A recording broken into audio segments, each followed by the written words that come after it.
Oi pessoal, estamos aqui no terceiro episódio do Fazer Diferente, Faz a Diferença.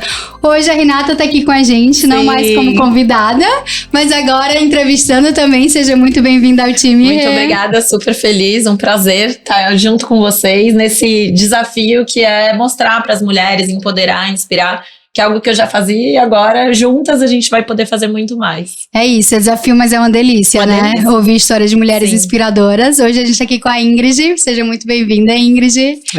Muito obrigada. Muito feliz de receber você aqui. Na semana passada eu tava na mentoria da Celas e você foi lá falar com a gente, eu saí super inspirada do papo. Deu pra ver que a tua história de vida, ela não é tão linear, né? As pessoas muitas vezes olham pra ti hoje e devem falar, gente, uau, mas assim, foram muitos altos e baixos. Então acho que a ideia é dividir um pouquinho com a gente aqui hoje quais foram esses altos e baixos, o que resumem a tua vida, a tua história profissional, e a gente sair daqui super inspirada. Eu já tô, né? Porque eu já tive um pouquinho do sabor da tua história na semana passada, mas inspirar mais de nós. Boa. Quem é a Ingrid? Conta pra gente. Nossa, é difícil, né? Você falar sobre uma coisa só, né? Mas Sim. eu sou múltipla, então eu não sou uma coisa só.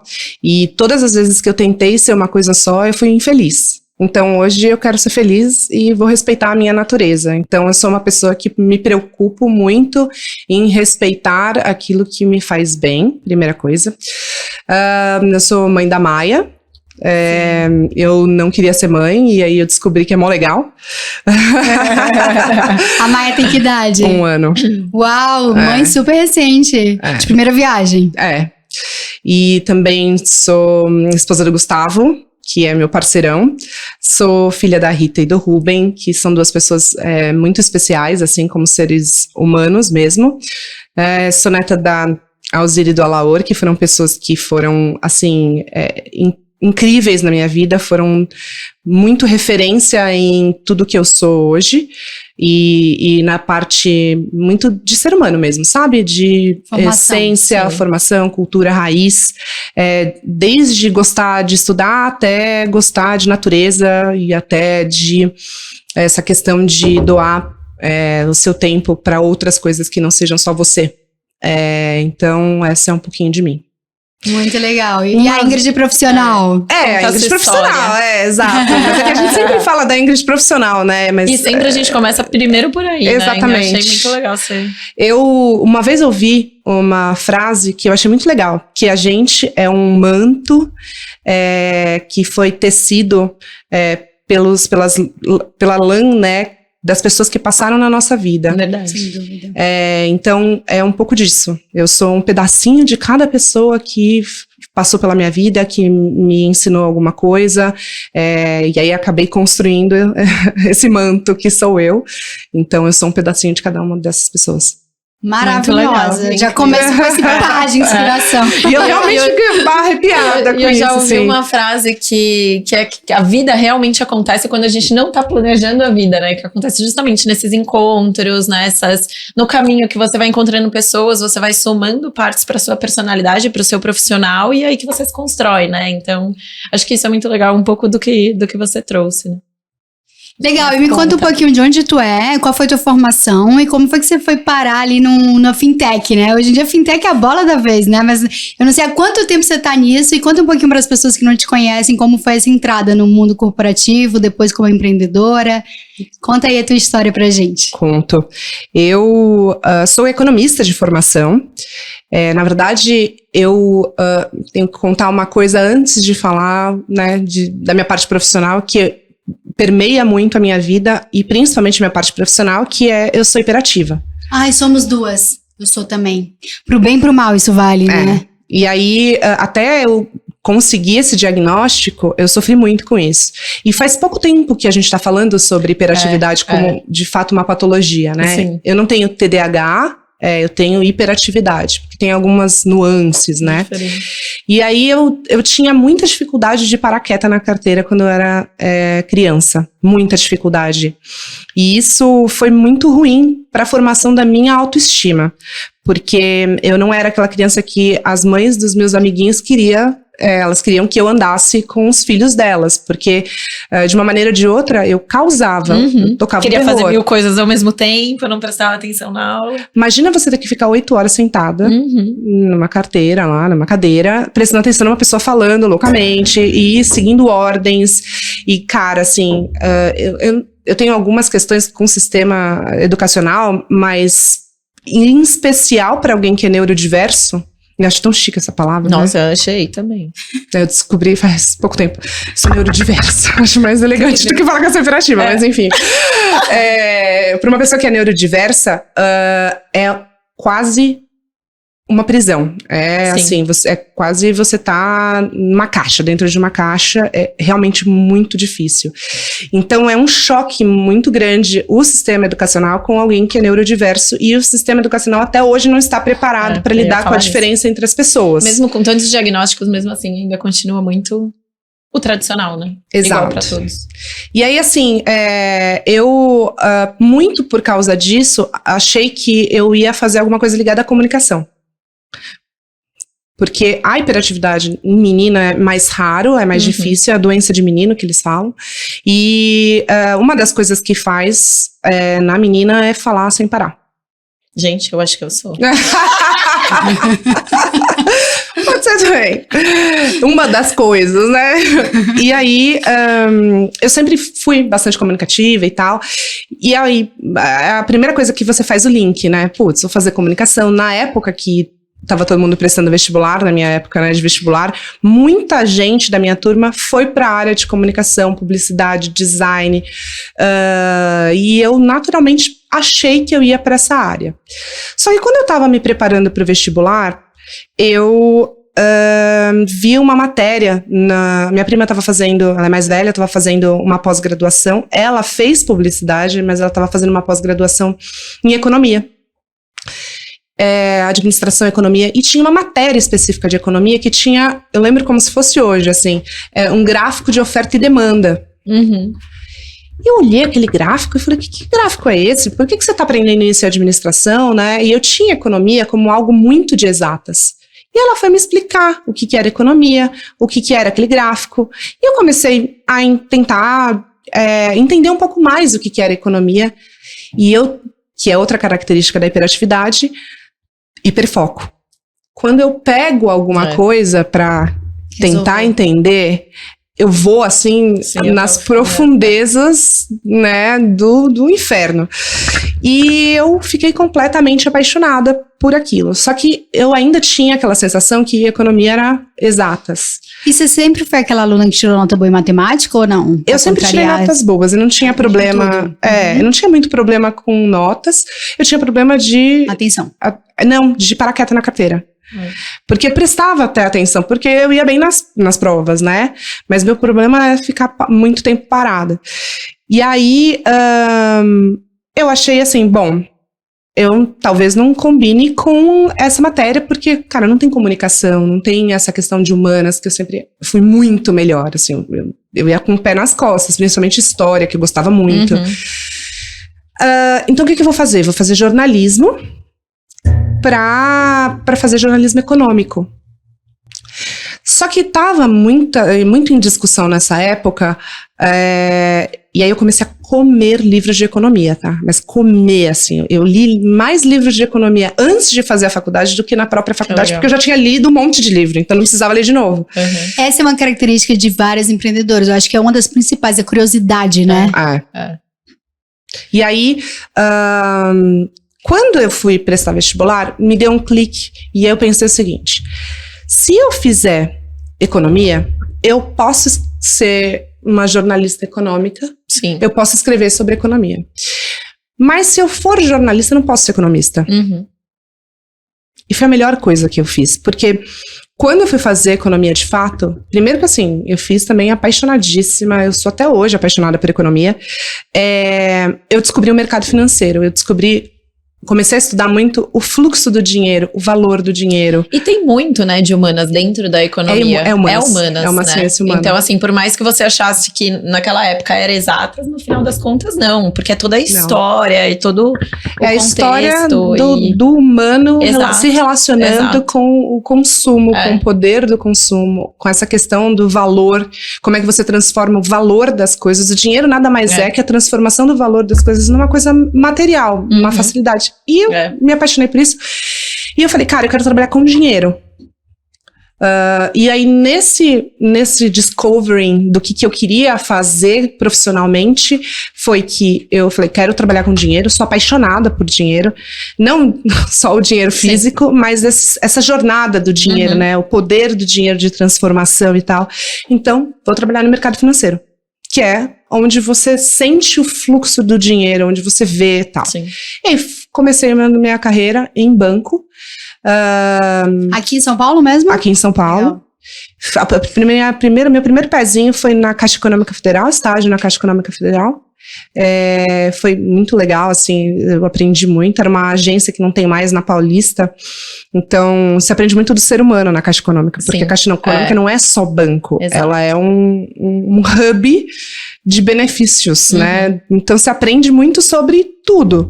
E também ria um monte, porque, cara, é muita sigla, né? Então, às vezes, chegavam pessoas, assim, querendo saber de algumas coisas que você não entendia, depois você ia descobrir. Tipo, por exemplo, uma vez chegou uma pessoa querendo saber do foguetes, que era o FGTS. Então, tipo, você vai, assim... Brasilzão. Brasil, mas é bom, assim, ótimo, sabe? E aí, de lá, fui pro Santander, que aí foi tesouraria, fui trabalhar em tesouraria mesmo. Efetivada, né? Não, eu entrei ainda como estagiária, fiquei uns meses, aí fui efetivada, trabalhei na corretora. E aí eu tinha um sonho de trabalhar no JP Morgan. E essa história é ótima, eu sempre conto também, porque eu queria um banco de investimento americano. Ah, legal. Mas você tinha um sonho o quê? De ir pra fora ou trabalhar em um banco? Não, é muito louco isso. Eu nunca quis ir pra fora do Brasil. Interessante. Nunca quis. E no JP era super fácil. Mas eu nunca quis, nunca apliquei, nunca me interessei, nunca quis. E aí, cara, eu tinha um sonho de ir pro JP, só que eu nunca me achava boa o suficiente para ir para o JP Morgan. Famosa síndrome de impostora. Completamente, assim. Porque, assim, na minha, né, visão, primeiro que eu não tenho um histórico de pessoas de mercado financeiro na minha família. Minha mãe é psicóloga, meu pai é engenheiro civil. Eu não tenho... não sou herdeira. Então, né, tudo que eu conquistei é só do meu suor. Então, assim, não tinha, sabe... E você não tinha também tantas inspirações de mulheres no JP? Não. Você olhava só homens brancos? Era predominantemente. E aí, eu tinha um sonho, e o que eu pensava que ia resolver esse meu sonho, né? Como é que eu ia chegar? Eu preciso me preparar tecnicamente. Eu ainda fazia faculdade, então eu era bem novinha. Eu fazia faculdade, fazia inglês, eu fiz a vida inteira, mas pra mim o inglês tinha que ser impecável, porque é um banco americano. E fazia espanhol 2 vezes por semana na hora do almoço. Então eu fazia faculdade, trabalhava, fazia espanhol 2 vezes na hora do almoço e inglês sábado o dia inteiro. Normal, sempre foi a minha vida, assim. Eu sempre, estudei que nem uma louca, que é um pouco de como eu conseguia canalizar a minha energia hiperativa, porque nessa época eu já comecei a descobrir que, de fato, eu tinha uma patologia. E que era algo que você gostava, né? Não era algo que era imposto, você tem que fazer isso, Era um prazer que você tinha também fazer tudo isso. E me ajudava a fazer melhor as coisas, porque aí também foram coisas que eu fui descobrindo. Eu sou melhor fazendo mais coisas ao mesmo tempo. Então, toda vez que alguém pergunta pra mim assim, como você consegue fazer? A vontade que eu tenho é explicar tudo isso pra pessoa. Então, eu tento explicar assim, a vontade que eu tenho que falar não é como eu consigo, eu preciso fazer tudo isso, porque se eu não faço, eu começo a procrastinar, a ficar triste. Parece que eu fico murcha. Então, é a minha maneira de sobreviver no mundo, é fazer várias coisas ao mesmo tempo. Mas isso é muito interessante, desculpa, Rê. Não, é que eu ia falar, e eu acho que você tem essa característica Nossa, também. eu tô me identificando muito, Eu gente. também. E eu ia falar sobre isso. Porque assim, a minha grande dúvida é, você tem um nível de maturidade de autoconhecimento muito alto. Em que momento foi uma trajetória que foi sendo construída, ou chegou um momento em que você olhou e você falou assim, não, agora eu preciso me voltar para o autoconhecimento, eu preciso entender quais são minhas motivações, porque é o nível de entendimento de como você funciona, que é super importante para você conseguir realmente ir longe, né? Não é uma chave que você vira, né, de uma hora para outra, mas eu comecei a observar que em alguns momentos meu nível de estresse alterava um pouco, me alterava um pouco. Então, me alterava, por exemplo, no meu humor, alterava, por exemplo, no meu rendimento. Então, isso acabava... Eram alguns sinais muito sensíveis que eu falava, cara, não é normal. Então, por exemplo, quando eu tinha uma coisa pra fazer, só uma coisa pra fazer, cara, eu ficava irritadíssima, eu ficava estressada, eu ficava, assim, procrastinando. De já acontecer de eu chegar a falar com um chefe pra pedir mais coisa pra fazer, mais trabalho. E eu sempre fui muito rápida fazendo as coisas. Então, enquanto todo mundo fazia, eu já tinha terminado, trabalho mesmo. Uhum. E aí, isso acabava incomodando muito as pessoas, e isso também me incomodava. E eu falei assim, cara, tem alguma coisa diferente comigo. Eu preciso entender o que é. Isso no JP você já começou a ter essa consciência? No Santander.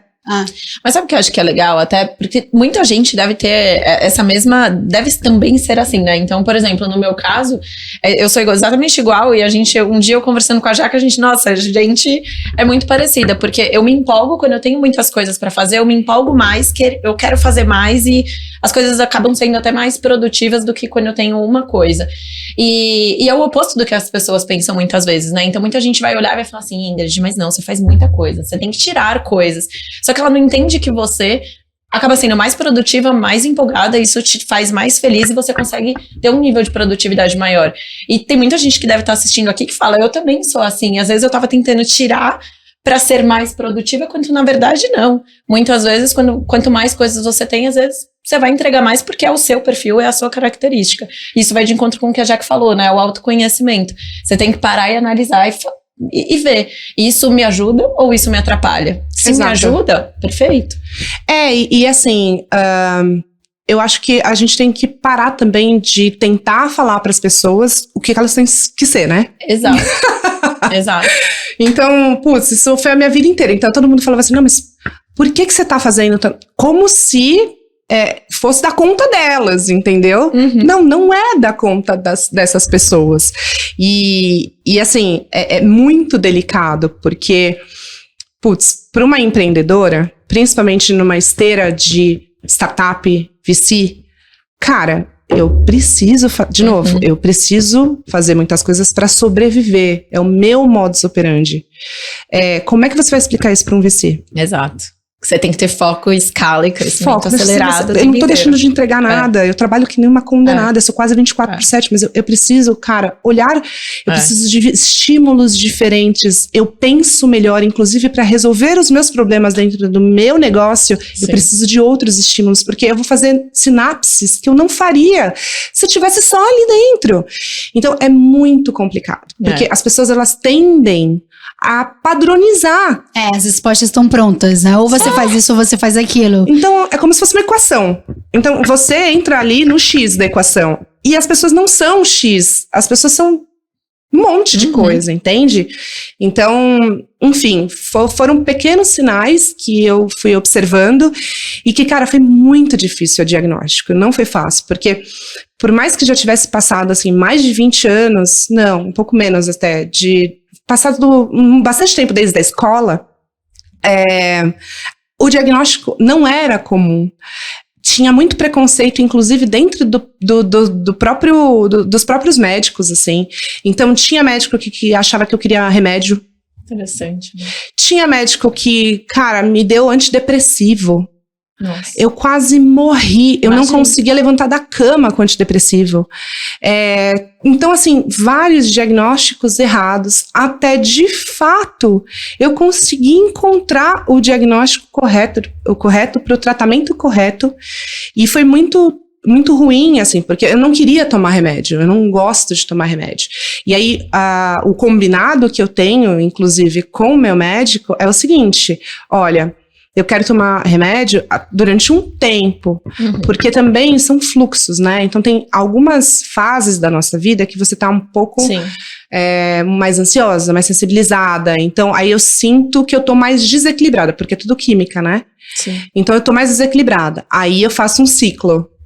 E aí eu tomo remédio. De forma pontual. Exatamente. Aí eu faço um período que eu fico sem o remédio meio que pra desintoxicação. Porque eu não quero ficar também refém de nada. Tá certo. E funciona pra mim, mas tem gente que vai precisar tomar continuamente. E tudo bem. Tem gente que não, vai ter que tomar de outro jeito. Tudo bem também. Então, tem que tentar entender como que vai funcionar pra você, até pra você não se sentir culpada dessas coisas, entende? Pra você não se sentir mal.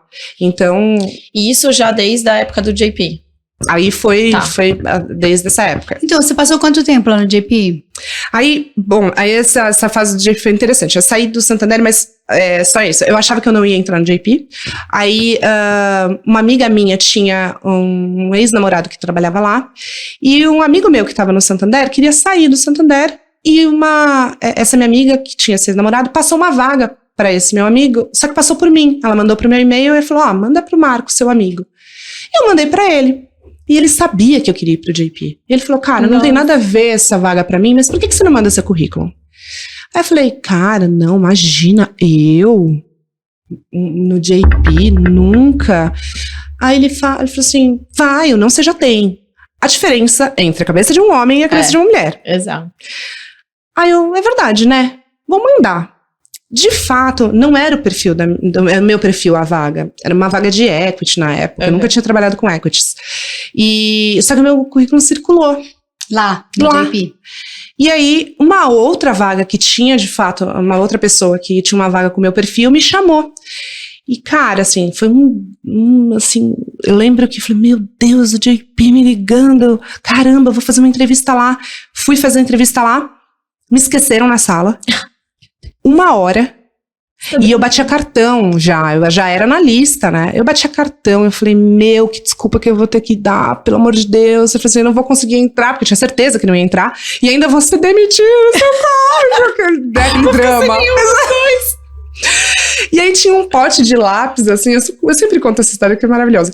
Tinha um pote de lápis, assim, né, com o logo do JP. E aí eu olhei, assim, esquecida na sala, não tinha celular, smartphone na época, né. Eu falei: quer saber? Vou roubar um lápis, porque eu não vou entrar, mas pelo menos um dia eu vou olhar o lápis e lembrar que eu vim fazer uma entrevista. Eu entrei e tenho lápis até hoje. E tenho mais um monte de lápis. Mas a gente lembraram da sala depois dessa Lembraram, e aí eu fiquei mais 1 hora fazendo entrevista. Foi muito interessante. E aí fiquei 10 anos quase no JP. Uau, 10 anos. que área lá? Eu fiquei em várias áreas, mas sempre corporate, né? Então construí a área de corporate, fui sales de treasury service e fui banker de corporate. Foi uma jornada incrível, fiz tudo que eu quis profissionalmente lá dentro. Eu tive muita oportunidade, fiz curso fora, ganhei um MBA. E foi esse MBA que me fez sair do JP. O MBA já foi na Ásia? Não. Ah, porque na semana passada você contou que você foi morar na Ásia um tempo, Foi. né? Isso foi o sabático? Foi sabático. Ah, então conta desse. E aí esse MBA foi que me apresentou o mundo de inovação. Fiz que era uma fintech, um projeto, que era um projeto de startup, que era uma fintech, que era arte como investimento, como portfólio de diversificação de investimento. E, cara, fiquei apaixonada, coloquei meu cargo à disposição. Que aí o bichinho do empreendedorismo, né? Para algumas pessoas poderia ser um olhar de que forma que eu posso pensar em fintech, startup para trabalhar junto comigo dentro da minha corporação tradicional, e para você foi o contrário, né? Deu aquele clique de... Não é mais aqui. Eu quero estar do outro lado. Mas foi muito dolorido. Então, Imagino. assim, o storytelling é maravilhoso. Então, acho que um grande momento de frustração da minha vida, e foi muito dolorido, foi, primeiro, assim, sair do JP e no dia seguinte uma pessoa workaholic, porque tudo aquilo que você é penalizado por ser hiperativo dentro da escola, você super valorizado no trabalho. Gloriado. Você faz o negócio com o pé nas costas, assim, você aprende rápido, faz várias coisas ao mesmo tempo, todas as entregas super boas, então, assim, mandava muito bem. Pensa uma pessoa hiperativa, no dia seguinte, você não tem nada pra fazer. Mas nem é essa a dor, assim, a dor é de você ter que abandonar todas as suas verdades, no sentido de... Referências, né? E agora? O que vai ser de mim? E acho que não só o JP, mas existem algumas empresas que, cara, você é aquilo, né? Então você tem aquele... Acho que você deve ter passado por isso também. Muito. Tipo, você fala onde você trabalha, as pessoas, principalmente no mercado financeiro, tipo, uou, caramba... Eu ia pra fora do Brasil. Aquilo te define de alguma forma, né? Eu ia pra fora do Brasil. As pessoas, tipo, paravam pra ouvir o que eu tava falando. E aí, de repente, você não tem mais aquela identidade corporativa. Você não sabe o que você vai fazer da sua vida, porque não é mais aquilo. Você não se identifica mais com aquilo. E até falei sobre isso esses tempos, numa entrevista que eu fiz. De uma maneira ou de outra, eu tava arrancando a minha asa pra fingir que eu não tinha asa. E aquilo tava doendo demais. Mas assim, eu precisava... O que ia doer mais? Eu, de fato, encontrar um caminho ou continuar me mutilando? Qual era a tua idade no momento dessa decisão? 30. Eu acho que tem muito a ver também com essa fase, né, da mulher, porque eu também tomei uma decisão muito parecida nessa fase, mas eu acho que você acaba, levantando várias reflexões sobre o que você construiu até agora e o que você quer construir para frente, né? E aí eu acho que para algumas essa reflexão traz essa virada de chave, pelo menos para mim trouxe também. Sim. Não, eu queria criar, sabe? Tipo, e todo mundo que eu encontro muita gente daquela época que trabalhou comigo, todo mundo olha para mim e fala, cara, você era diferente. E não porque eu era melhor ou pior. Porque tinha outras características. Era outra coisa, entende? Eu não era daquele lugar. Todo mundo fala, tipo, putz. E não que eu não me entregasse, muito pelo contrário. Mas é porque eu era diferente. E as pessoas já meio que percebiam que, putz, acho que não vai ser aqui, entendeu? E quando você voltou do MBA? Foi exatamente no ano que eu me formei. Foi 2016, eu me formei em maio, eu saí do JP em outubro e fui fazer o sabático em outubro. Na Ásia? Na Ásia. Só? Sozinha. Foi incrível, foi a melhor coisa que eu fiz. Assim, eu fui pra vários outros países, assim, e foi a melhor coisa que eu fiz, porque... De novo, assim, eu fiquei muito tempo no mesmo lugar, convivendo com as mesmas pessoas, falando sobre os mesmos assuntos, pegando o mesmo caminho para ir trabalhar. E eu costumo sempre falar sobre isso, assim, quando você tá frequentando os mesmos lugares, os mesmos espaços, com as mesmas referências, com as mesmas sinapses, né? Sim. É difícil você pensar diferente. Então eu quis fazer um mergulho no completo diferente, assim. Pra abrir horizontes mesmo, né? Eu falei, cara, eu não sei o que eu vou encontrar. Mas também não sei o que eu quero fazer. Então não importa o que eu for encontrar. E foi incrível, incrível mesmo, assim. Não tem esse negócio de paz interior, é realmente tudo mentira. Não rezei, não encontrei ninguém, não peguei ninguém. Não foi comer, rezar e amar. Não engordei, muito pelo contrário, foi de boa. Você foi com todo o dinheiro que você tinha conseguido economizar do JP, né? Com seu dinheiro próprio. E lá é bem barato, assim, então é bem tranquilo. E foi quanto tempo esse sabático? Foi 4 meses. Tá. E aí, assim, eu tinha passagem de ida e passagem de volta, então eu tinha você já tinha perguntar isso, você tinha planejado quanto tempo você queria ficar? Eu tinha muita flexibilidade interna, então, cara, eu fui fazendo o que eu achava que tinha que fazer, e foi muito, muito, muito bom, muito bom. E são várias coisas que você vai resgatando de você mesma, que você vai relembrando, opa, eu gosto disso. Opa, eu não gostava daquilo. Isso nunca fez parte de mim. Por que eu me comportava desse jeito? Por que essa questão de ser tão consumista? Eu nunca fui. Eu, por exemplo, eu gosto, eu gosto de me vestir bem e tal, mas eu nunca fui essa pessoa de marca, sabe?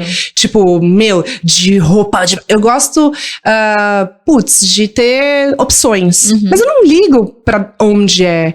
Então, você vai resgatando algumas coisas, assim. E eu fui com um mochilão.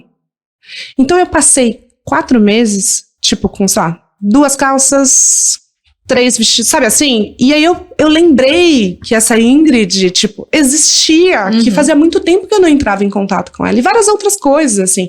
Muita coisa sobre o ser humano mesmo. Porque, de novo, assim, quando você trabalha no mercado financeiro, você vê muito dinheiro, muito fluxo de dinheiro. Às vezes você esquece do ser humano, né? E aí, como você vai para países com culturas completamente diferentes, países muito pobres, às vezes, né? Você percebe que, tipo, o ser humano, ele precisa das mesmas coisas. Ele continua precisando de atenção, ele é carente, ele precisa, por exemplo, criar relações, não importa onde você esteja. Ele precisa da família, muita coisa assim, eu comecei a pensar com relação à religião, o porquê que ela é importante, porquê que... Então, são várias reflexões que você faz, assim. Mas sabe o que é interessante? Acabei de voltar do South by Southwest, né? Agora que, aliás, você fez falta. Ano que vem você também. E eles trouxeram muito sobre esse olhar, sobre o humano, sobre relações, sobre a importância das relações, coisa que o ano passado até mencionavam em uma palestra ou outra, mas eram palestras focadas em empatia, focada nisso, e nessas, mesmo aquelas palestras de inteligência artificial ou palestras, eles traziam o lado humano, o lado das relações, o como boas relações têm impacto positivo no trabalho, na sua vida pessoal, e é você resgatando esse lado humano, né, que ainda naquele período, quando a gente fala, quando você tomou essa decisão de ir para lá, as organizações era muito você como profissional, né? Não tinha esse lado de senta, fala sobre a Ingrid, quem é a Ingrid? Deixa eu olhar suas características. Não, o que você faz, o que você entrega, o que você estudou, o que você vai entregar no futuro. A pessoa é uma máquina, né? É uma máquina. E hoje em dia isso tem mudado bastante, né? Principalmente no lado empreendedorismo, já era algo que estava mais no dia a dia, mas hoje em dia, quem não também tá olhando pro lado humano das relações, também tá perdendo espaço. E tinha uma coisa também que me incomodava muito dessas relações humanas, é que assim, não tinha um incentivo, e eu não tô colocando juízo de valor nenhum, tá? Mas era uma coisa que eu percebi muito de diferente, de você se conectar com os seus colegas de trabalho, por exemplo. Então, não era nenhuma questão de ter uma rivalidade, não era plantado isso, mas também não era incentivado, por exemplo, a amizade, você fazer amizade. Eu fiz grandes amizades porque eu era diferente. É a sua característica, né? Exatamente. Porque eu falo pra caramba. Exato. Porque eu continuo sendo aquela menina lá da escola. Porque eu fico lá no coleguinha, fala comigo. Mas isso não era incentivado. E eu sentia muita falta disso. Eu sentia muita falta, por exemplo, de, coisas que a gente tem hoje, de você estar lá, num coworking, de você trocar ideia com alguém que você, é um outro empreendedor, de estar aqui compartilhando sua história, de repente você ter algum problema e você, não era incentivado. Então isso, às vezes eu me sentia até um pouco sufocada. Sim. Então, nesse momento, assim, do sabático, foi que fui resgatando um pouco disso que estava meio esquecido, mutilado. E aí tava nascendo de novo. E aí nesse momento foi que me encontraram. Não fui eu que fui. O destino te encontra, né? O destino vai te encontrando. Total. Sim. Isso você já tinha voltado pro Brasil? Não. Lá ainda? Foi lá? Você tava lá ainda. Eu voltei de viagem, porque o último pedacinho da viagem foi em Cuba. E aí eu voltei no domingo, 2h da manhã, 9h da manhã, eu estava começando o meu primeiro dia no Neon. Mentira. Não acredito. Foi assim imediatamente. Imediatamente. A minha vida é assim, gente. Mas te encontraram pelo LinkedIn? Foi. Legal, tá. O LinkedIn abre portas, né? Então, fiz todas as entrevistas e tal, foi super bacana. E, cara, foi meu primeiro pezinho em fintech. Eu não sabia o que era fintech, foi muito interessante, porque assim, a minha mãe não sabia direito que quando... Eu já morava sozinha há muito tempo, né? Minha mãe tava preocupadíssima comigo. A minha família inteira, na verdade. Imagina. Minha família, porque assim, eu não era casada, não tinha filhos, então nada me prendia. E todo mundo sempre conheceu a Ingrid extremamente profissional, extremamente workaholic. Sempre, tipo, com tudo planejado, com tudo focado, assim, cara. De repente, a única coisa que todo mundo tinha certeza que dava certo na minha vida... Porque todo o resto foi tudo meio escanteado. Você falou, não quero mais. Não serve mais pra mim. E aí, o que tinha? Né? Tipo, e todo mundo preocupado. E assim, você entende até a preocupação dessas pessoas, né? É entendível. E aí, cara, eu lembro da cena. Eu, de pé, assim, minha mãe tocou meu telefone e eu tinha falado pra minha mãe que ia voltar de viagem, mas eu não tinha falado direito pra ela que eu tinha, onde eu ia começar a trabalhar e tal, e que eu ia começar naquele dia. E ela, e aí, você voltou de viagem? Onde é que você tá? Onde você tá trabalhando? Me conta. Aí eu falei, tô trabalhando numa startup, mãe. O que é isso, Ingrid? Como assim, Ingrid? Um banco digital. O que é isso, Ingrid? Aí eu tentando explicar pra ela, não, Neon. Ela começou a chorar.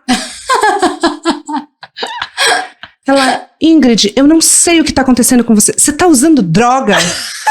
Porque pensa, faz sentido. Foi pra Ásia, foi pra Cuba. Sai do banco, vai pra Ásia, volta, trabalha num lugar que ninguém sabe nem o nome, tipo... E o Neon tava começando na época? Tava bem no comecinho. E aí, cara, nesse momento, eu tava super insegura também, tava fazendo uma aposta numa coisa que eu não conhecia, tive que passar segurança pra minha mãe, que também não conhecia. Então mãe, confia em mim. Acredita em mim. Eu só falei isso, confia em mim. Eu falei assim, você já viu eu tomar alguma decisão profissional, tipo, assim, de maneira irresponsável? Então, só confia em mim. Eu não tava confiando, mas eu precisava que minimamente ela ficasse tranquila, porque senão eu ia surtar também, né? Sim. E o que foi da proposta da Neon nesse momento que te brilhou os olhos, assim? Porque era totalmente diferente de tudo que você já tinha feito, né? Cara, foi o completo desconhecido. Mas o que te encantou? Porque acho que isso faz muita diferença, né? Foi o papo com os founders? Foi a proposta de fazer algo diferente, com um viés diferente do que é um banco tradicional? Foi o termo fintech, porque quando eu tava no MBA, a gente tinha estudado um pouquinho o que era fintech, startup. Na época, eu também já tinha começado a entender um pouco por causa do Nubank.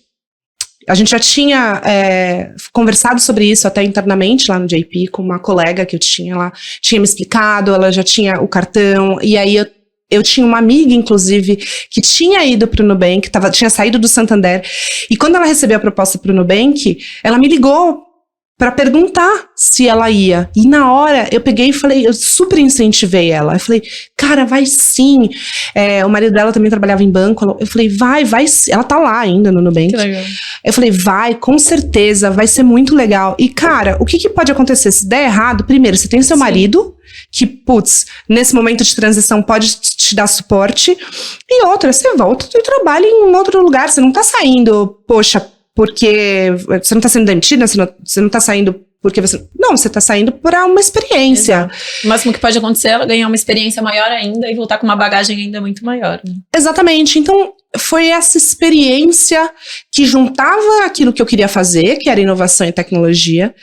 Cara, a proposta era montar um negócio completamente do zero. Então, assim, tinham comprado o terreno e eu ia construir a casa.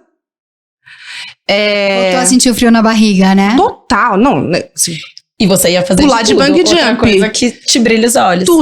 Tudo. Montar time, construir estratégia, construir produto, vender, falar com gente.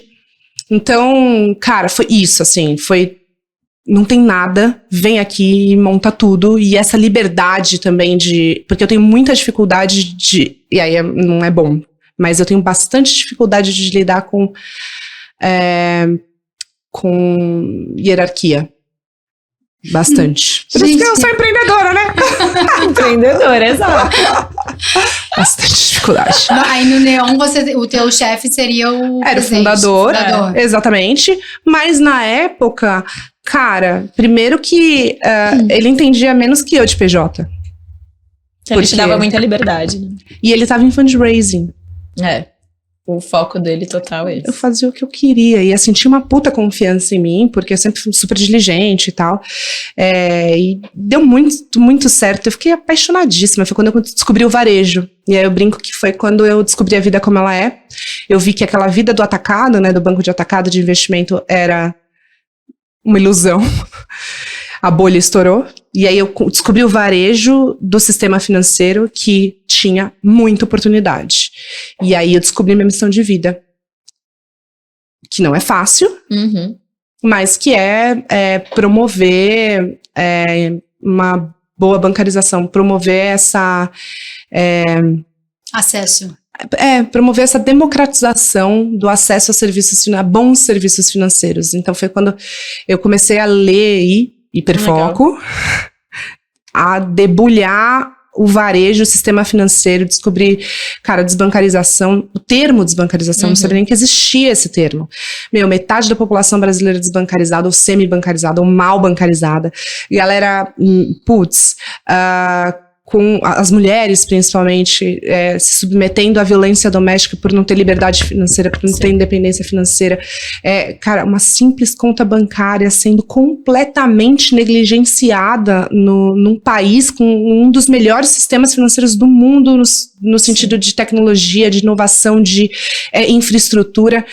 Foi quando eu comecei a ter relacionamento com a Associação Brasileira de Fintechs, e que me possibilitou ter acesso com o regulador, com o próprio Bruno Baldutini Pinheiro Neto, que era, na época, que atendia o Neon, e que começou a me explicar e apresentar esse mundo regulatório. Aí eu falei, putz. Que foi fundamental para o seu próximo passo, né? Que foi com o Pinheiro Neto, inclusive, que a gente fundou o LinkedIn. Então, eu falei, achei. Achei o que eu quero fazer pro resto da minha vida. E aí foi quando você virou a chave e saiu da Neon? Não? Aí eu tinha um problema também com relação ao foco do Neon, porque o foco PF, foco PJ era completamente diferente. E na época, o Neon, quando eu entrei, o Neon não tinha nem um ano de vida. Tinha, sei lá, uns 6 meses de Neon lançado do PF. Então tinha um roadmap gigantesco de PF. E cara, eu entrei e comecei a trazer assim, muita oportunidade de PJ. E é o doce problema, né? Começou a bater muito com o roadmap de PF, que sempre foi o foco. Então, tinha cartão de crédito PF, tinha muitas melhorias na própria conta PF, tinham outros produtos que precisavam acontecer, e tinha os bugs do dia a dia. Tudo isso conflitava com o projeto pessoa jurídica. E, cara, na mão, assim... A gente foi de 0 a 4.000 clientes, uma mega lista de espera. As pessoas contrabandeavam meu telefone para pedir para abrir conta PJ. Era um negócio maluco. E sem divulgação de marketing? Nada, zero marketing. Pela experiência da conta em si que as pessoas queriam. Pela facilidade, pela experiência, pelo fato de não ter que pagar mensalidade. Tinha as empresas que têm menos de 6 meses de CNPJ têm muita dificuldade de abrir conta no banco tradicional. Não existe isso em lugar nenhum, essa regra. Mas elas têm dificuldade. Então, a gente abria. Então, assim, um falava pro outro, falava pro outro, descobriam o nosso e-mail, nosso telefone. A galera... E assim, eu tinha um time, e nosso time era uma startup dentro da startup. Então, era atendimento, operacional, comercial, parcerias, tudo era o meu time. Tudo. O dia inteiro. Só não era tecnologia. E era o que pegava, porque qualquer coisa conflitava com o roadmap. Então, eu fiquei, sei lá, um tempão sem emissão de boleto. Nossa. Na conta. A conta não tinha aplicativo, tinha só uma landing page sem o logo. Era um negócio rudimentar, que fazia um puta de um sucesso. Então, eu validei demanda. E aí o cara... Você viu a oportunidade, né? Foi. Aí eu comecei a ficar um pouco estressada com o fato de não conseguir andar com o projeto, e aí começou a me desmotivar. Recebi uma proposta para ir para um dos clientes de pessoa jurídica, que foi a Foxbit, que era também com uma exchange de cripto. Uma das missões era criar uma wallet, uma conta digital para eles também, muito em linha, quem opera muito cripto, também, se você tem uma wallet vinculada, fica tudo dentro do ecossistema. Então, a missão era muito similar. Só que aí eu fui pra Foxbit, nessa época eu conheci meu sócio.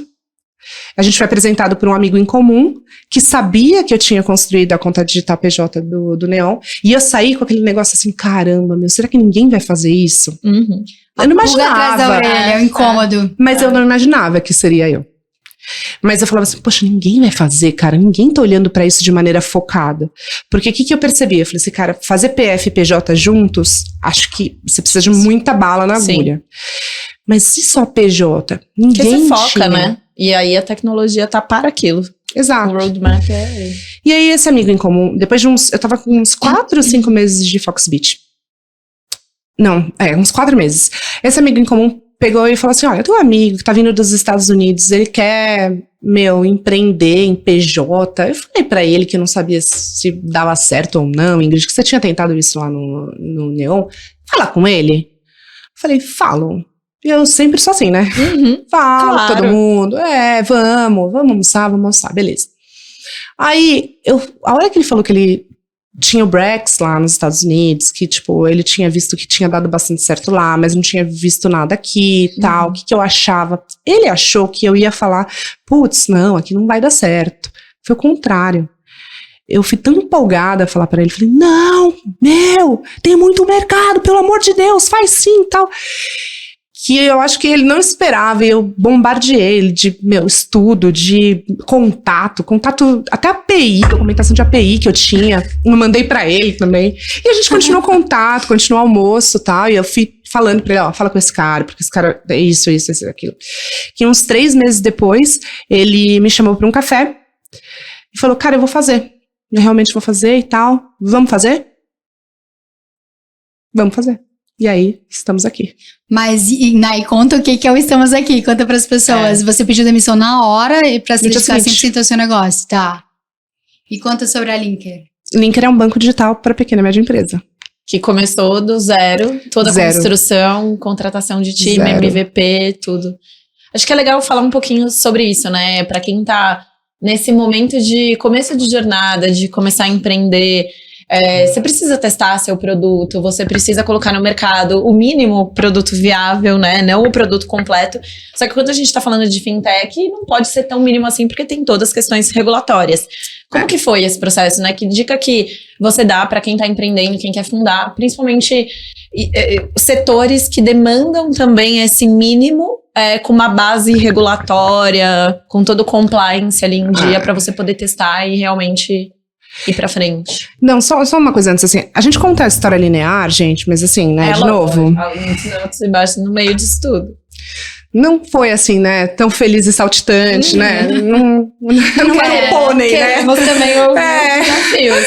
Então, assim, poxa, eu saí muito frustrada de não ter conseguido colocar isso dentro do Neon, porque tinha demanda, tava rodando, tava dando receita, então, assim, foi muito frustrante não ter colocado, e eu coloquei a culpa muito em mim, assim, falei assim, por que eu não consegui vender isso lá dentro, sabe?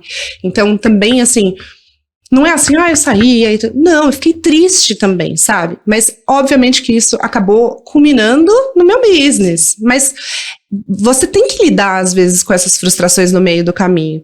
É que são frustrações, oportunidades, né? Eu vou dar até um exemplo. Acho que a maioria dos empreendedores, principalmente tech B2B, foi muito dessas frustrações internas. Muitas vezes eles trabalhavam numa grande corporação, eles viam a possibilidade de criação de um novo produto, de uma nova possibilidade, eram impedidos de fazer isso, ficavam frustrados a ponto de pensar, mas essa é uma demanda de muitas empresas. Deixa eu sair, deixa eu criar, porque vai dar muito certo, vai ter escala e faz sentido. Então, acho que essa frustração, ela em parte, ela pode virar uma potência para você pensar em novos produtos. Ah, não, com certeza, mas quando você tá vivendo isso, é muito ruim, né? Tipo, eu falei assim, cara, que merda, né? Porque assim, eu não me imaginava empreendedora. Não, gente, não era. Mesmo nessa época? Nunca. Nunca foi um sonho empreender? Nunca. Porque por mais, por exemplo, que eu estivesse dentro de uma startup e de uma maneira ou de outra também fosse muito empreendedora lá dentro, Cara, eu É muito diferente, né? Não era uma empreendedora. Uma coisa é você ter seu salário, seu 13º garantido, suas férias, seus benefícios. Outra coisa é freestyle, né? Empreender é freestyle. Exato. Vocês já criaram a startup com investidor externo ou foi 100% capital próprio? Bootstrap. E aí, então assim, não é gostoso. Não é uma sensação gostosa de você estar frustrado. Serviu pra alguma coisa. Então foi uma transmutação dessa frustração. Mas foi frustrante. Exato. E aí, beleza. A gente começou do zero. Então, é muito engraçado, né? Você fala assim, não, vamos fazer. E aí, tipo, e agora? Por onde começa? E a gente vai escrever um e-mail? Tipo, e a gente tava num café, né? Tipo, tá. E agora, sabe? É engraçado, assim. Tipo, a gente tem o quê? Nada. A gente começa por e onde? amanhã, exato. Uma das coisas que eu percebo muito é que o empreendedor, ele sofre de 2 extremos. Ou do ócio, porque não sei por onde começar, ou da hiperatividade, porque eu quero fazer tudo ao mesmo tempo e não tenho foco e não faço coisa nenhuma, né? Você tem que achar o meio do caminho aí, né? Total. E aí, bom, assim, ele já tinha feito bastante lição de casa de todos os contatos e todas as coisas que eu tinha falado e tal, mas aí a gente falou assim, bom, vamos começar a fazer essas conversas de maneira um pouco mais estruturada, e eu participando e tal, enfim. Então, a primeira coisa, a gente fez assim, tudo que a gente fez no Linker, a gente fez no by the book de startup. Então, não teve nenhuma receita mirabolante no sentido de... A gente foi validar o problema. Por mais que eu tivesse validado o problema dentro do Neon, a gente foi validar o problema de novo. Pesquisa de mercado. Pesquisa. Primeiro passo. Validar o problema. Cara, isso aqui realmente é um problema. Mesmo, né? Por onde a gente vai começar? Porque tinha também assim, você podia começar por crédito, fintech, no PJ, você pode começar por vários lugares. A gente pode derivar isso, né, para várias outras coisas depois, mas você tem um problema para você começar, tá? Esse problema é o porquê, é o preço, é a facilidade de abrir conta, atendimento, experiência de uma maneira geral, é aplicativo, é web. Então, tudo isso, a gente fez essas validações. A gente ficou pelo menos 3 meses fazendo validação para caramba. Entenderam que as dores existiam. Exatamente. E aí, pra você escolher uma dessas dores pra atacar, qual foi a dor que vocês escolheram? Então, nunca, assim, como a gente tá falando de uma conta, nunca é uma coisa só, né? Então, você tem que ter a conta, ela tem que entrar e sair dinheiro. Você vai ter que ter um atendimento. Você vai ter que ter um cartão, porque como é que você tira, né? Então, minimamente, várias dores você já estava sanando ali. Então, o que a gente viu muito naquela época, que experiência valia muito. Tinha gente que pagava para ter uma melhor experiência. Então, assim, isso eu posso falar com bastante tranquilidade. A experiência do Linker é muito boa. Não significa que a gente não tem problema, mas como a gente conduz a experiência, é sempre um foco nosso, sabe? Faz quanto tempo que vocês tiraram a ideia do papel do Linker? Começamos em 2018, finalzinho de 2018, e aí vendemos o Linker em 21. Depois de 3 anos. Depois de 3 anos. Como foi esse processo tão rápido? Olha, ano de cachorro, né? Rápido. Foram 3 anos bem intensos. Foi 3 anos com uma pandemia no meio, né? Então, não. Com captação no meio da pandemia. Nossa senhora, Deus do céu. Parece que assim, foram 10 anos, mas foi relativamente rápido. Então, foi assim. Contando um pouco, né? Então, o ano de 2019 foi um ano difícil em que sentido? Primeiro ano de uma startup. É muito trabalho e é um trabalho que você vê menos materializado, porque você ainda não tem cliente. Isso é muito chato. E a ansiedade, precisa gerar case também, né? Cara, você quer falar com o cliente, você quer, tipo, ver o negócio fluindo. Então, gera, assim, principalmente para o empreendedor que quer ver o negócio construído. Gera frustração. Gera, você quer ver, sabe? Então, você vai conversar com o time de tecnologia, não saiu ainda por quê? Meu Deus do céu! E aí, enfim.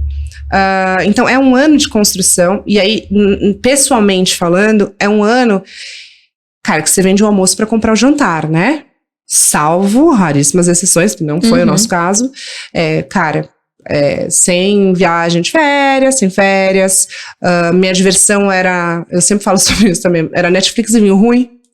No QCA. Não era vinho bom, não. Era vinho ruim. As contratações que vocês fizeram nesse ano foram com em capital próprio? Capital próprio. E PJ ou CLT? PJ. Todo mundo PJ. PJ e assim... Que é difícil contratar tecnologia, né? E ainda mais com pouca grana, com 100 Ainda mais hoje em dia, que é uma demanda tão alta, né, de tecnologia. E assim, é um conjunto Então, de fatores. Você tem que contratar alguém que tenha um conhecimento específico de financeiro, né, de banco, Sim. de banking, que esteja comprado, que acredite em você, porque é você que tá vendendo aquele negócio para ele. Que você vai conseguir colocar esse negócio de pé, você, fundador, né? E que, porque ele não tá ganhando o melhor salário do mundo. Então, a participação dele vai valer alguma coisa. Então você trocava em equity. Também, né? Mas tinha que ter um pouco de dinheiro, porque todo mundo tem boleto. Mas foi muito assim, salário para não passar fome e um pedaço em equity, muito propósito, sonho e fundador, assim. Falei, cara, a gente vai fazer? Você quer estar com a gente? E foi isso, assim. Então, esse founding team que a gente fala foi o que a gente conseguiu trazer, mas a gente foi muito pé no chão. Muito pé no chão. Então, assim, nada de inúmeras contratações, nada. Tipo, era o essencial e a gente fazendo Primeiro tudo. ano, eram quantas pessoas? Cara, a Chegou gente no final fechou do o primeiro ano, acho que com menos de 20 pessoas. Acho que tinha 20 pessoas, vai. E base de clientes? A gente lançou o produto em outubro de 19. Então a gente ficou esse ano todo construindo. Planejando. E aí, respondendo a sua pergunta, né? Mercados muito regulados, o que você precisa ter? Jurídico. Não tem como. E como eu já manjava muito de regulação por gostar, aí, cara, a gente tinha muito bem estruturado várias coisas já, e com a ajuda, obviamente, de legal. Então, tem que ter. Não dá pra ser freestyle nesse sentido, tá? Aí a gente lançou em outubro de 19. Em março de 20, que foi quando estourou a pandemia, a gente já tinha mais ou menos 6 mil clientes. Foi muito assim. E, pô, Natal. Sem marketing. Sem marketing. Só no boca a boca, orgânico. No boca a boca. E foi assim, Natal, super sazonal. Natal, Ano Novo, Carnaval. Então, a gente validou a demanda. Veio a pandemia. E aí a gente tinha já uma captação pré-pronta. A gente perdeu metade dos nossos investidores, porque muita gente falou, cara, não vou investir. Levanta a mão, não né? sabemos tipo, como vai ser. Normal, né? Acho que uma pessoa racional faria isso mesmo. Então a gente teve que refazer a captação. No momento em que você acha que você vai morrer, sua família vai morrer, você vê um monte de gente morrendo, um negócio que você não sabe o que é. Quanto tempo iria durar? Acontecendo várias coisas, por exemplo, gerir time. Como a gente vai gerir time remoto. 100% remoto? Como é que a gente vai crescer? Como é que a gente vai contratar?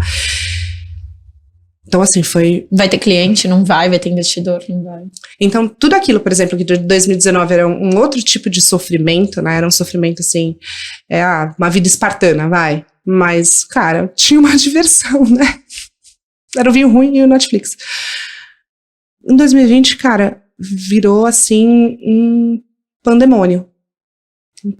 Porque aí virou, assim, um negócio assustador de você não poder sair de casa.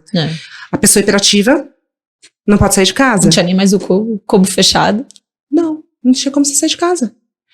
E, cara, com todas essas preocupações, e você se preocupando com as outras pessoas também, com o time. Então, você tinha que cuidar, assim, da saúde mental dos outros, né? A sua, foda-se, tipo, tá cagada, mas você tinha que se preocupar com a saúde mental dos outros. Assim, foi muito difícil. Foi, de verdade, assim, bastante, assim, distância, o pior ano da minha vida. Pior. Eu achei que eu ia morrer, mas não morrer só no sentido Covid, eu achei que ia morrer porque eu achei que eu não ia aguentar. Eu tinha, assim... É muita pressão, né, de todos os lados. Muita pressão, mas assim, uma pressão... E eu sou boa em aguentar pressão, gente. Pelo amor de Deus, sou empreendedora, no Brasil. Mulher. Coisa grave. De mercado financeiro. Uma dúvida técnica, você falou sobre captação. Vocês foram pegar captação no mercado ou vocês contrataram um terceiro que foi? Não, a gente foi. Direto, vocês direto, tá. E aí, assim, final do ano, pesadíssimo. Eu tava, assim, drenada. E eu lembro que a gente fez um podcast que a Diandra tava. E eu lembro que a Diandra pegou e falou assim, Ingrid, eu não tô conseguindo te reconhecer. Porque aquele dia em especial, eu tava tão não eu. Sabe quando você tá, assim, você tá indo... Apática, né? Apática, você tá no automático. Eu tava sem energia, eu não tava mesmo mais... porque você sai de uma reunião e entra em outra, né? Não, trabalhando, assim, jornadas. Fora tudo. Eu só comia porque meu marido, tipo, ele jogava o prato de comida do meu lado, tipo assim, não, come, pelo amor de Deus. Quando você foi no sabático, você ainda não era casada? Não. Tá, você casou quando você voltou e tava montando a tua empresa. É outra história. Seu marido apareceu agora. Gente, já deu 1 hora de podcast, acredita? A história flui, né? Mas é um parte 2. E aí, assim, quando eu achei que o ano ia finalmente acabar e que, cara, eu tinha passado ilesa no sentido de eu não tinha perdido de ninguém pro Covid. Em dezembro de 2020, a gente meio que descobriu que minha tia estava com suspeita de câncer. E aí, dia 7 de dezembro de 2020, ela ia para uma consulta médica. Eu fui com ela, porque Covid, eu não era grupo de risco, todo mundo da minha família é grupo de risco, eu morava com alguém que era grupo de risco, eu fui com ela. Dessa consulta, ela tava assim... Tinha alguma coisa acontecendo, enfim, resumindo. Ela não era casada, não tinha filhos... Era um câncer fulminante, que já estava com metástase no fígado. Então, quando pega o fígado também. E foram 8 dias, assim, que eu fiquei com ela. Assim, ela era advogada e trabalhava por conta e ela nunca pagou plano de saúde. Ela era super bem de vida, mas ela nunca pagou plano de saúde. E aí, hospital público, no meio de uma pandemia. E assim, se existe inferno, era aquele lugar, assim. Eu lembro que pra vê-la, eu tinha que passar num corredor que se eu olhasse pro lado, eu vomitava. Então eu sou forte, gente. Eu tinha que olhar pro chão pra eu poder chegar até onde ela tava. Assim, foi muito pesado. E ela faleceu. Pra fechar o ano, assim. E aí, cara, eu lembro que eu sucumbi, assim. Eu tive que cuidar de tudo e tal. E aí depois... Eu conversei muito com Deus, né? Eu acredito em todos os deuses, assim, tudo. Eu sou super, muito eclética nesse sentido de crenças. Daí eu conversei com alguém. Eu falei, cara, eu fiz tudo errado. Todas as escolhas. Aí assim, você faz um retrospecto da vida, você fala... Eu cheguei até aqui sem nada, perdi tudo que eu tinha, assim, eu amava demais a minha tia, era um amor, ela era adotada, era um amor incondicional, como se, tipo, ela fosse minha mãe, vocês não têm ideia. Então, assim, tudo ruindo parecia, minha vida tava ruindo, estavam tirando de mim tudo que eu mais amava. E, cara, também a mesma coisa, assim, o Ninker a gente tinha feito, conseguido fazer a captação, mas, assim, a gente não tinha nem comemorado. De tão difícil que tinha sido. E também, assim, já pensando nos próximos passos. Cara, tá bom, e agora? A gente aguentou até aqui, mas o que vai ser no próximo ano? Então, mesmo porque a pandemia não tinha acabado ainda. Não, então eu sucumbi e falei, cara, eu não sei mais o que eu vou fazer da minha vida. Eu falei, acabou, perdi tudo demais, assim, precioso pra mim. E acho que foi assim, foi um momento que eu estava no fundo do poço. Eu não via mais graça. Como você sair dele, assim, o que te despertou de volta pra vida? Eu não sei, eu fiquei... Na verdade, eu sei, mas também é outra história, mas assim, alguém falou comigo. E falou pra eu aguentar mais um pouquinho. Como diz a Laís Trajano, nossa deusa interior, né? A gente escuta uma voz e essa voz nos guia, né? Falou pra eu aguentar mais um pouquinho. Nesse meio do caminho, tipo, teve eu tinha assumido a ABS, tinha acabado de entrar na ABS como vice-presidente. Conta para as pessoas o que é a ABS. Associação Brasileira de Startups, que também foi num momento um pouco diferente, assim, tive que resolver umas coisas que estavam acontecendo. Lembrei. Janeiro, dia 7 de janeiro. Lembrei. Então, perco a minha tia em dezembro, dia 7 de janeiro, tava ali tentando descansar do ano novo. Tenho que resolver coisa que eu nem sabia o que era. De passado. De muito passado. De pessoas que eu nem conhecia. Em fevereiro, dia 1º de março, na verdade, eu descobri que eu tô grávida. E aí, cara, tudo mudou. Mas assim, foi mudando e, sei lá, não tem também uma chavinha que fala assim, não, agora eu tô bem. Mas as coisas foram acontecendo. É a vida te direcionando, né? Exato. Assim, bom. Porque eu tinha ficado tão mal com a minha tia que eu tive um estresse pós-traumático hormonal. E isso acabou impactando meu ciclo e eu fiquei grávida. Porque eu sei como funciona, né? Eu conheço. Mas, como eu tive esse impacto, eu comecei a ter problema com isso. Meu médico falou, para de tomar o remédio. Fica 2 semanas sem tomar remédio e volta aqui pra gente fazer alguns exames. Aí a gente ajusta, né? Foi nessas 2 semanas. E aí, putz, parecia que eu não pensava mais. Eu falei, cara, vou lidar com isso também.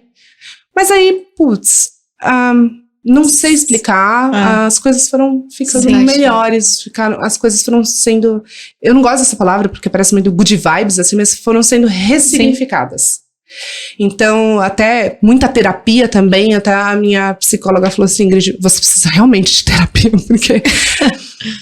Todo mundo precisa, né? Não, mas era o paradoxo da morte e da vida. Sim, com certeza, eu não tinha conseguido ainda lidar com o luto e tava tendo que construir, tipo, uma jornada de nova vida, assim. Então, é muita emoção. Sim.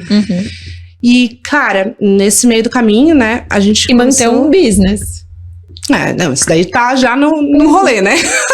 Isso aí já é. Mas é que é legal, né, ressaltar, porque, olha, não é só o negócio por si só. Olha quanta coisa que acontece no entorno, e você precisa ter o empreendedor, acho que por isso que eu quero tocar nesse ponto, porque o empreendedor, ele tem que ter toda essa característica de saber lidar com tudo que acontece em volta, e by the way, ele tá liderando uma empresa, ele tá liderando um time, ele precisa captar o investimento, ou ele precisa participar de um processo de aquisição, que era o momento que vocês estavam, não era?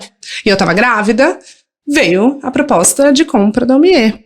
E aí a gente começou o due diligence com... 100% ou vocês ainda estariam no business? A gente tá no business, mas foi uma venda 100%, e aí eu tava com uns 7, 8 meses de gestação fazendo due diligence, já não aguentava mais ficar sentada, então fazia due diligence até, sei lá, 2 horas da manhã, deitada, meu marido dormindo, eu com fone de ouvido, no computador do lado, fazendo call, falando, não, esse contrato, assim, ela nasceu dia 1º de novembro, dia 5 de novembro assinei os últimos contratos, dia 17 de novembro a gente tava lá no Cubo fazendo o evento presencial, meu marido com ela lá no carro pra eu amamentar. Não. E aí eu descia, amamentava, subia. Ou seja, ela não tinha nem um mês. Não, ela tinha dias. E aí é isso. A gente brincava que ela já nasceu lá dentro empreendedora. Chá de bebê. Pensa médica, né, Ingrid? Você precisa evitar o estresse. Veja bem, sou empreendedora. Ela nasceu num saquinho de estresse, gente. Não tinha condições. Ela nasceu estressada, aquela garota. Enfim, mas assim, só pra falar também que, de novo, é a vida, a vida, é a essência da vida, tudo isso que tá acontecendo. É tipo, vida, é morte, é coisa ruim, é coisa boa, e a gente tem que falar sobre tudo isso, entende? Sim, então, claro. Eu fico muito triste, na verdade, sendo super transparente, quando a gente vê essas histórias de sucesso das pessoas falando só da parte boa. Eu fico realmente muito triste. Porque não é a realidade, né? E porque gera uma frustração gigantesca no resto da humanidade. E não é verdade, a gente sabe que não é verdade. E que dica que você daria pra quem tá justamente empreendendo ou passando por essas situações? Cara, assim, não nega, sabe? Tipo, essas coisas, assim, não nega quando você tá triste, não nega quando você tá feliz, sabe? Porque eu vejo muito isso também, negação do que você tá sentindo, tentar esconder também, sabe? Tipo, tentar passar uma camada de brilho no momento. Assim, acontece com absolutamente todo mundo. Absolutamente todo mundo. Eu truco. Se alguém vier aqui falar que a jornada foi incrível, maravilhosa e não teve nada de ruim, eu truco. Então, primeiro, assim, não ouve essas histórias se você não sabe, tipo, foi tudo maravilhoso, não ouve, foca na sua jornada. E eu tinha uma ex-chefe que falava muito isso, assim, não olha a grama do vizinho, cara, porque só vai te trazer frustração. Cada história é uma história. Não tem essa, tipo, putz, eu tive vários privilégios, mas eu tive várias outras coisas que não. Então, putz, meus privilégios foram, tipo, eu nasci em São Paulo, eu acho que isso é um puta privilégio. Se você vai pro restante do Brasil, você vê, assim, o que é não ter, muitas vezes, acesso à tecnologia, não ter torre 5G em vários lugares. Então, cara, a gente tá falando de tecnologia, inovação, startup de um lugar que não chega. Eu sou branca, eu não nasci em periferia, então tem várias coisas que eu tive privilégios, mas tem várias coisas que não. Eu pegava 6 ônibus e 2 metrôs para ir trabalhar e estudar. Então, cara, assim, a história de todo mundo tem complexidades e quando você vai rodar um business, mais ainda. Então não dá para você comparar, colocar a sua história sob o prisma de ninguém. É super importante você ter pessoas para você se inspirar. Inspiração não é comparação. Então, Perfeito. Você pode se inspirar na história da pessoa, na jornada da pessoa, nos obstáculos que ela passou, como que ela conseguiu passar por isso, no que ela se apoiou. Super legal isso, todo mundo tem que ter. Agora, você ouviu uma história e, poxa, não pude fazer um MBA fora, putz, eu não estudei naquele lugar, eu não tenho esses contatos, você só vai se sentir frustrado, entende? E eu acho um desserviço quem insiste em contar as histórias bonitas e só as histórias bonitas. Sim. Nossa, muita inspiração. Inspiração e não comparação. É isso. E pra gente finalizar, que já estouramos o tempo aqui, Sim. Fala um pouquinho dos seus próximos passos, quais são tuas ambições pro futuro, você já tem alguma coisa planejada ali como próximos desafios da vida? Ou... Um sonho grande? Um sonho grande, eu quero ser a primeira mulher presidente do Banco Central daqui a uns 10 anos, isso todo mundo já sabe. Não é agora, gente, tá tudo bem, não tenho nem idade ainda pra isso, eu ainda tenho muita grama pra comer. Por essa questão de impacto, eu acho que o Banco Central ele tem um papel de impacto nessas questões financeiras, que é o meu propósito de vida, nessa bancarização, nessa disseminação de bons serviços financeiros.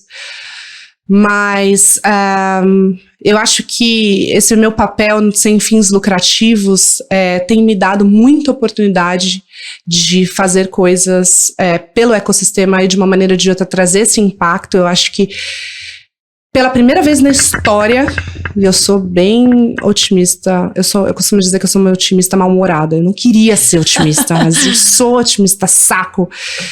Eu tô vendo que o Brasil chegou. O Brasil do futuro chegou. Eu acho que é através da tecnologia e inovação. Por mais que o mundo esteja ruim em outros lugares do mundo, a gente tá rolando uma oportunidade agora, principalmente com relação a países emergentes, que eu nunca vi. Tá na hora da gente olhar para quem a gente nunca olhou, bater em portas que a gente nunca bateu, aproveitar coisas boas que o Brasil tem e aproveitar coisas boas que outros países emergentes têm. Parar de falar mal do Brasil. Nosso ecossistema de startups está muito melhor do que muito ecossistema. Eu vi isso, ninguém me contou. Fazer marketing no Brasil para atrair bons negócios. Então, eu acho que, de uma maneira ou de outra, tentar promover o Brasil, assim, para mim tá sendo muito especial. Então, conseguir ainda estar no Linker fazendo o que eu gosto e, ao mesmo tempo, tentar dar esse impacto e trazer o Brasil, assim, daquilo que eu gosto de tecnologia e inovação para esse lugar de futuro, é o que tá me motivando hoje. Maravilhoso, muito Incrível. obrigada. Infelizmente a gente vai ter que encerrar, mas assim, foi uma aula. Eu saio daqui, mas Sou muito motivada. Eu sou fã. interativa, né? Sou fã também, sou fã, virei. Parabéns, obrigada a mais uma vez vocês pelo pelo trabalho, convite. muito legal. Obrigada. E obrigado pelo convite. Obrigada a você. É isso, Incrível, pessoal. sempre. Nos acompanhe nas redes e acompanhe a Ingrid. Aliás, onde é que as pessoas podem te achar se elas quiserem saber mais sobre você? Tem o Instagram e o LinkedIn, Ingrid Bart. Só colocar lá. E muitas coisas que ela faz em paralelo. Tá aqui no podcast, tá também agora presidente da B Startups, com um propósito também, né, de mulheres no empreendedorismo, tecnologia. Então a Ingrid tá tudo, quando você vê inovação, tecnologia, a Ingrid com certeza tá aparecendo. A gente vai precisar de um segundo episódio depois pra contar o resto dessa história. Boa noite, pessoal. Obrigada. Boa noite, pessoal. Beijo. Obrigada, Ingrid.